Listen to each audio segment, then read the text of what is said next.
Hello bachcho, let's read the question. The correct order of bond angle is, the key concept is bond angle. Basically अगर हम बात करते हैं bond angle की, it is the angle between two bonds. दो bonds के बीच का जो एंगल होता है उसे कहते हैं that is the angle between two orbital containing bonding electron pair around the central atom. Bonding electron pair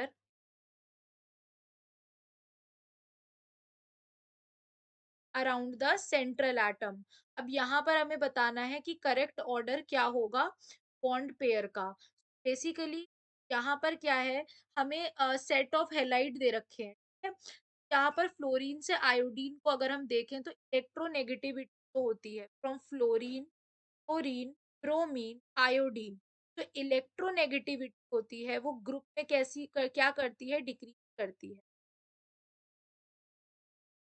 decrease down the group में क्या कर रही है, डिक्रीज कर रही है। तो as the size of the atom increase and become और जो डिफ्यूज हो जाते हैं अराउंड द न्यूक्लियस, तो एक इलेक्ट्रॉन पुल जो होता है इलेक्ट्रॉन में, वो आउटर मोस्ट शेल में डिक्रीज होता है as they are shielded by the electron. तो इलेक्ट्रोनेगेटिविटी डिक्रीज हो रही है from can say from fluorine to iodine, and then the shared pair of electron between phosphorus and halogen will reside on the phosphorus more in iodine than on the fluorine। यानी कि we can से जो सबसे ज्यादा electronegativity है वो H F की वो पी एफ थ्री होगी, और सबसे कम जो होगी आई थ्री की होगी। इलेक्ट्रोनेगेटिव जितना ज्यादा इलेक्ट्रॉन डेंसिटी बढ़ेगा उतना ज्यादा लोन पेयर रिपल्शन भी बढ़ेगा।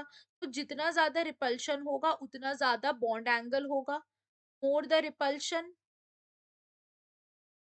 इलेक्ट्रॉन चार्ज डेंसिटी की वजह से जितना ज्यादा रिपल्शन होगा उतना ही ज्यादा क्या होगा, बॉन्ड एंगल बनेगा।